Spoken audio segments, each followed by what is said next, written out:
Hello everyone, स्वागत है आपका एजुकेशन गैलेक्सी पॉइंट में। और आज हम लोग देखेंगे बुध और जन्म से जितने भी प्रीवियस के क्वेश्चन थे उसका थर्ड लेक्चर। तो चलिए हम लोग शुरू करते हैं। ये कौन सा लेक्चर है? तो आप लोग देखिएगा, ये थर्ड लेक्चर है। ठीक है, अब आगे हम लोग देखते हैं जो क्वेश्चन आप लोग को होमवर्क में दिए थे उसको कंप्लीट किए कि नहीं, और आप लोग इसका आंसर कमेंट में बताइएगा कि शैलेंद्र राजा जिसका भारतीय शासकों से घनिष्ठ संबंध था, निम्नलिखित में से किस धर्म के अनुयायी थे? तो शैलेंद्र राजा जो थे उनका किस धर्म से संबंध था, ये सीधा पूछ रहा है। तो ये कौन से धर्म से थे? बौद्ध। किस धर्म से? बुद्धिज्म। तो बोल सकते हैं हम लोग ये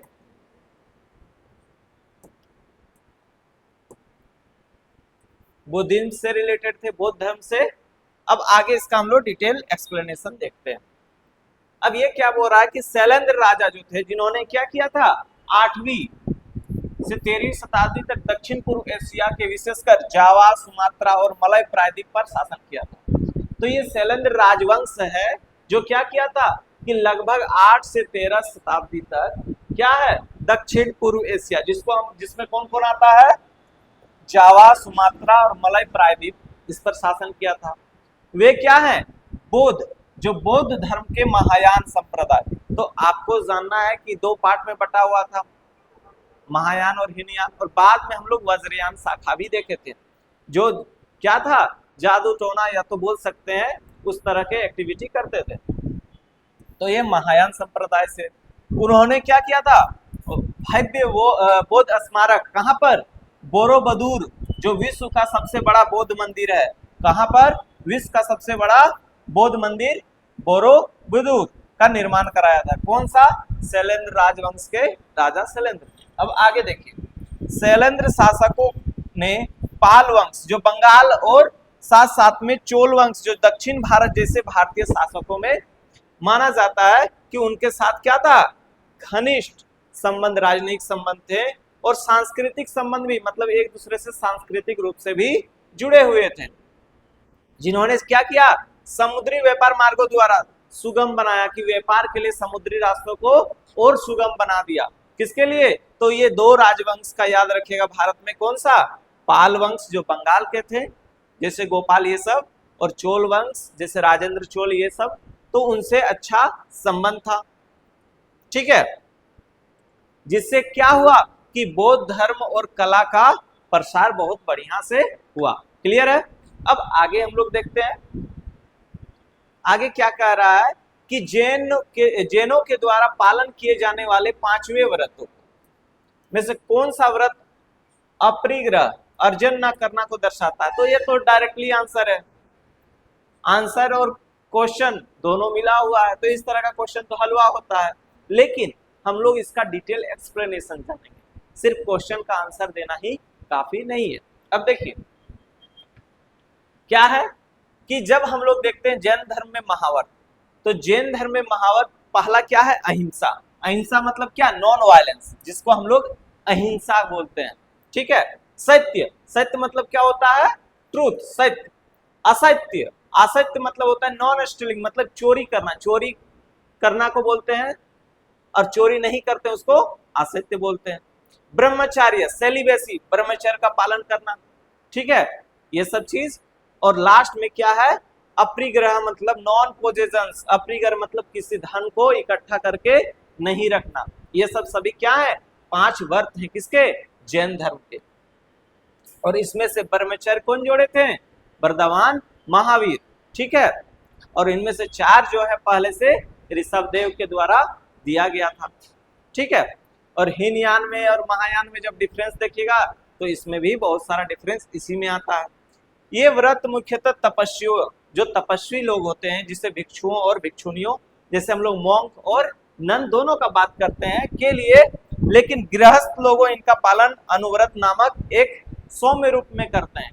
कि सौम्य रूप में मतलब ये कहना है कि गृहस्थ के लोग को सब चीज, अगर ब्रह्मचर्य का तो पालन हो नहीं पाएगा गृहस्थ में, साथ साथ में कुछ चीजों का पालन नहीं कर सकते हैं, तो स्वयं मतलब मिडिल पाथ बोल सकते हैं इस तरह से। ठीक है, और स्वास्तिक जैन धर्म का प्रमुख प्रतीक है। तो ये भी आपको याद रखना है कि स्वास्तिक किस धर्म का प्रतीक है, तो जैन धर्म का है। क्लियर है? अब आगे हम लोग बढ़ते हैं। जैन मठों को क्या कहा जाता है?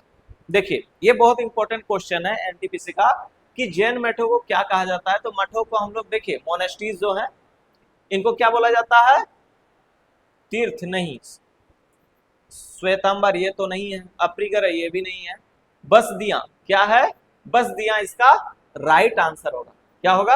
आप एलिमिनेशन मेथड से इसको आसानी से कर सकते थे, क्योंकि तीर्थ जानते हैं क्या होता है पिलग्रिमेज में, श्वेतांबर और क्या है उसका पार्ट है जैन का, और अपरिग्रह उसमें से 5 सत्य हैं उसके हिसाब से आता है।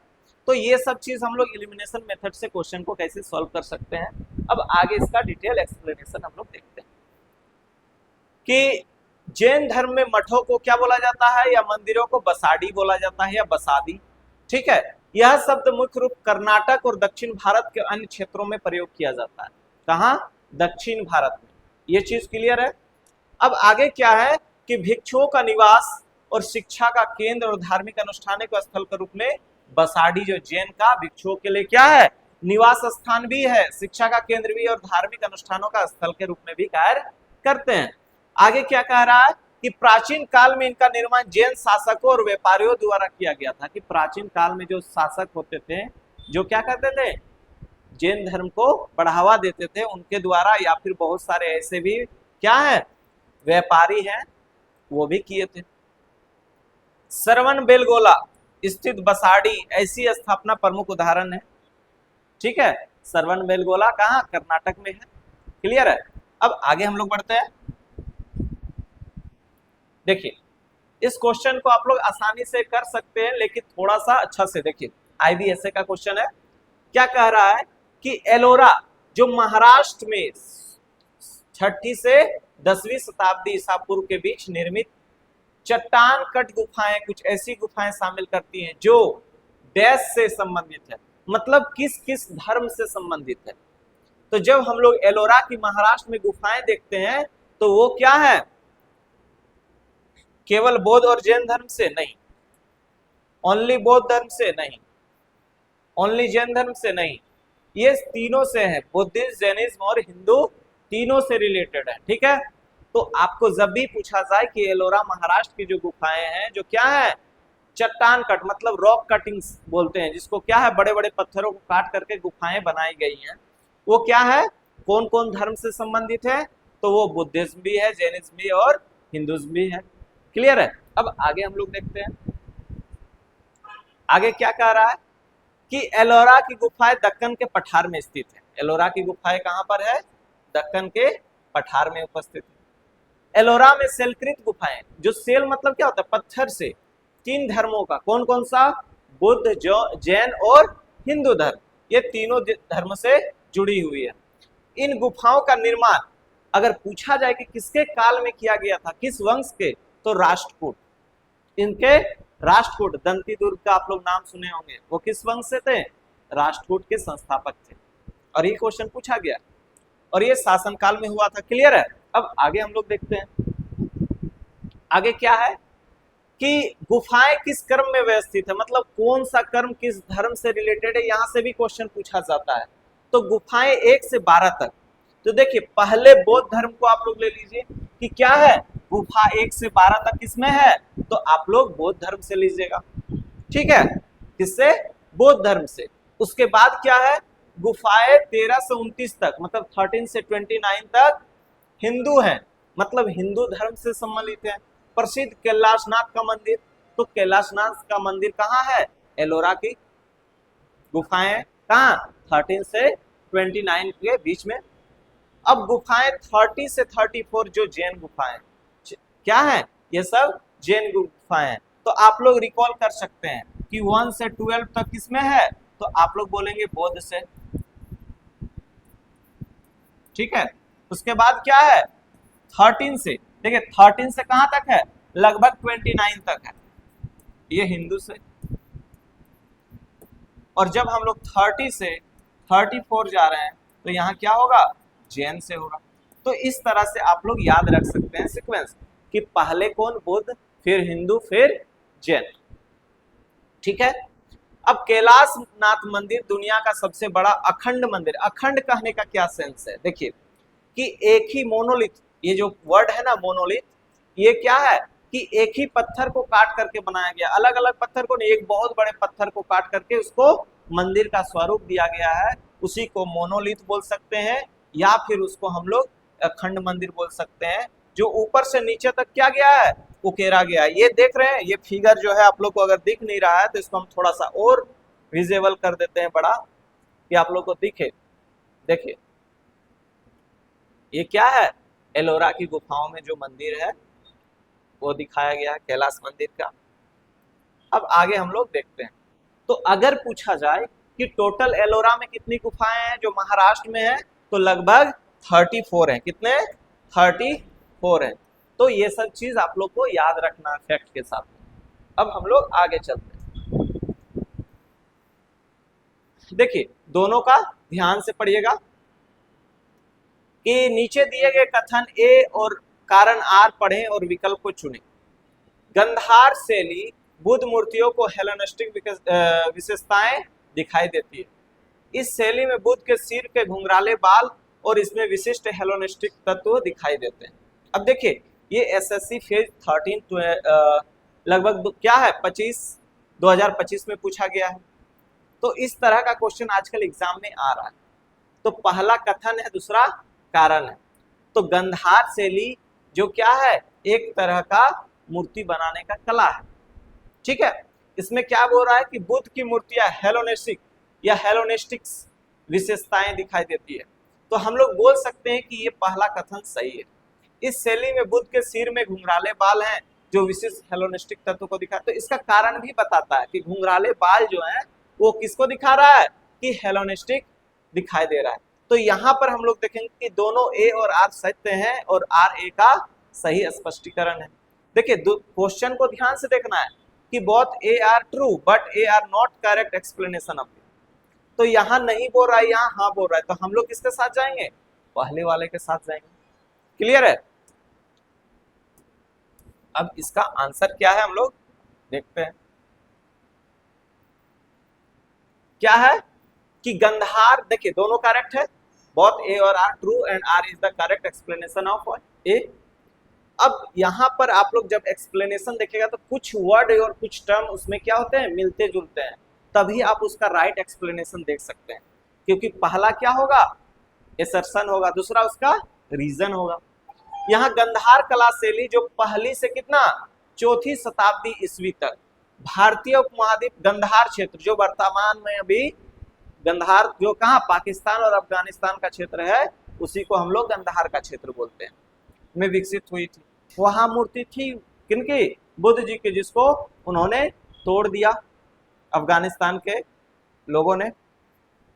अब ये देखिए यह शैली जो है, इस शैली में हम लोग देखते हैं कि हेलोनिस्टिक्स कलात्मक प्रभावों को प्रदर्शित करती है। और ये क्योंकि सिकंदर महान, जिसको अलेक्जेंडर बोलते हैं, के आक्रमण के बाद यह क्षेत्र यूनानी संस्कृति, मतलब जब वहां पर सिकंदर या बोल सकते हैं अलेक्जेंडर का जब वहां पर अटैक हुआ, उसके बाद क्या हुआ कि वहां पर यूनान का संस्कृति का ज्यादा प्रभाव पड़ा, ठीक है, जिससे वहां के संस्कृति में धीरे धीरे बहुत सारे चेंजेज आए। क्लियर? अब आगे हम लोग बढ़ते हैं।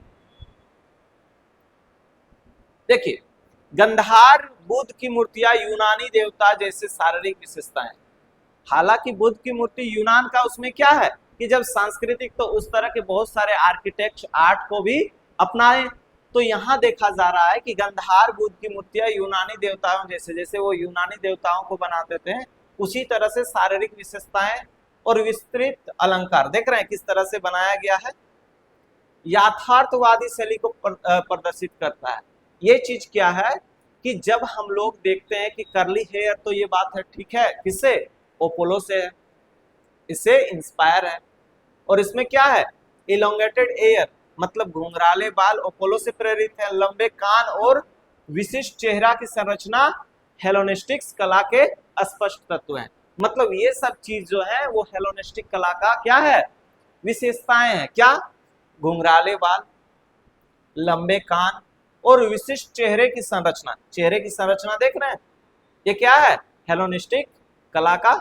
गंधार कला को ग्रीको बौद्ध कला का भी कहा जाता है। तो कभी कभी एग्जाम में पूछा जाता है कि गंधार कला किससे प्रेरित है, तो ग्रीक से। तो ये क्या है, ग्रीक और बौद्ध दोनों से मिलकर बना हुआ है। ठीक है, अब आगे हम लोग चलते हैं। बुद्ध जी, जो बुद्ध की पहली मानव रूपी प्रतिमा प्रस्तुत की गई थी, मतलब पहली मूर्ति जो बनाई गई थी वो क्या है, मथुरा और अमरावती शैली, अधिक सशक्त स्वदेशी भारतीय शैली में बनाया गया था। मतलब मथुरा शैली जो है, मथुरा बोल सकते हैं इसमें पहला, और अमरावती, अमरावती वो भी क्या है हम लोग का हैदराबाद, ये सब में अधिक सशक्त स्वदेशी भारतीय शैलियों में बनाया गया। तो आप यहाँ देख रहे हैं गंधार शैली, अमरावती शैली, मथुरा शैली, ये सब में अलग अलग डिजाइन की मूर्तियां बनाई जाती है बुद्ध की। ठीक है, अब ये बात कह रहा है कि गंधार कला में धूसर, बलुआ पत्थर और प्लास्टर का प्रयोग किया जाता है। धूसर मतलब क्या होता है कि ग्रे, ग्रे स्टैंड स्टोन जो होता है उसका यूज किया जाता है किसमें, गंधार कला में। और ये बात है कि यह शैली कुषाण शासकों, विशेषकर कनिष्क जो थे उनमें क्या हुआ था, चौथी बौद्ध संगति कहां पर हुई थी, कुंडलवन कश्मीर में। तो कनिष्क के संरक्षण में फली फूली और महायान बौद्ध धर्म का प्रसार महत्वपूर्ण भूमिका निभाया। अब आगे क्या है कि तक्षशिला और पेशावर, तक्षशिला और पेशावर इस कला के प्रमुख केंद्र हैं। तो आपको अगर बोला जाए कि गंधार जो शैली है वो कहां पर उसके प्रमुख केंद्र हैं, तो आप लोग बोलिएगा तक्षशिला और पेशावर में। क्लियर। अब हम लोग आगे चलते हैं। ये क्या कह रहा है क्वेश्चन, ध्यान से पढ़िए। उस पवित्र नगर का नाम बताइए, उस पवित्र नगर का नाम बताइए जिसमें प्रथम और चौथे जैन तीर्थंकरों का जन्म स्थान था। तो प्रथम और चौथे का बात कर रहा है, मतलब ऋषभदेव। और ये सब सभी कहां से थे, तो ये सब सभी अयोध्या से थे। क्या थे, अयोध्या से थे। अब इसका आगे हम लोग देखते हैं कि देखिए यहां हम लोग आसानी से देखेंगे कि किस तरह से किसका क्या सिंबल है, कहां पर उनका बर्थ प्लेस है, नाम क्या है। तो फर्स्ट जो तीर्थंकर थे, टोटल कितने थे, 24, ये चीज याद रखिएगा। और 24वें नंबर के कौन थे, वर्धमान महावीर। ठीक है, अब पहला क्या है, ऋषभनाथ, जिसको आदिनाथ भी बोला जाता है जिनको। अब क्या है, इनका जो है सिंबल वो बैल है, और इनका बर्थ प्लेस कहां पर है, अयोध्या। दूसरा कौन है, अभिनंदन नाथ। क्या है, अभिनंदन नाथ, जो 4th नंबर के हैं। क्या है, अभिनंदन नाथ, वो उनका क्या है सिंबल, मंकी। अभिनंदन करेंगे मंकी, वानर, और इनका क्या है, अयोध्या में। जो 23वें तीर्थंकर हैं पार्श्वनाथ, पार्श्वनाथ उनका क्या है, स्नेक, जिसको सरपेंट बोला जाता है, सांप है। और इनका जन्म कहाँ, वाराणसी यूपी में हुआ था। ठीक है, अब जो 24वें तीर्थंकर है महावीर, वर्धमान महावीर, उनका क्या है, लायन है। और उनका जन्म कहाँ, कुंडग्राम वैशाली बिहार में। ठीक है, ये चीज क्लियर है। तो देखिए एक फैक्ट के साथ में कितने चीजों को आपको जानकारी मिल रही है। अब हम लोग आगे चलते हैं और लास्ट क्वेश्चन है, और इसका आप लोग बताइएगा कि त्रिरत्न की अवधारणा से संबंधित है। तो त्रिरत्न तो हम लोग देखे थे किसमें, ये तो उसका पार्ट था, ये भी एक 2 पार्ट में बट गया था। श्वेतांबर दिगंबर सिख धर्म है, जैन धर्म में होगा, किसमें, जैन धर्म में। अब हम लोग आगे चलते हैं। देखिए त्रिरत्न की अवधारणा किसमें है, जैन धर्म में है। इन जैन फिलोसफी, जैन फिलोसफी में क्या है, 3 ज्वेल्स। 3 ज्वेल्स मतलब ये रत्न, ज्वेल्स मतलब क्या है, रत्न। ठीक है, ये क्या है, रत्न है। सम्यक दर्शन मतलब राइट फेथ, सम्यक दर्शना मतलब राइट फेथ, फेथ मतलब क्या, भरोसा, विश्वास। सम्यक जना मतलब राइट नॉलेज, मतलब सही आपको ज्ञान होना चाहिए। सम्यक चरित्र मतलब राइट कंडक्ट, मतलब उसका चरित्र व्यवहार ये सब सही होना चाहिए। तो ये क्या है, जैन धर्म के 3 मूलभूत रत्न है। और ये है अवधारणा कि जैन धर्म के 24वें तीर्थंकर भगवान महावीर द्वारा प्रतिपादित किया गया था। तो ये जो अवधारणा है वो किसके द्वारा, महावीर के द्वारा किया गया था। ठीक है, अब हम लोग आगे देखते हैं।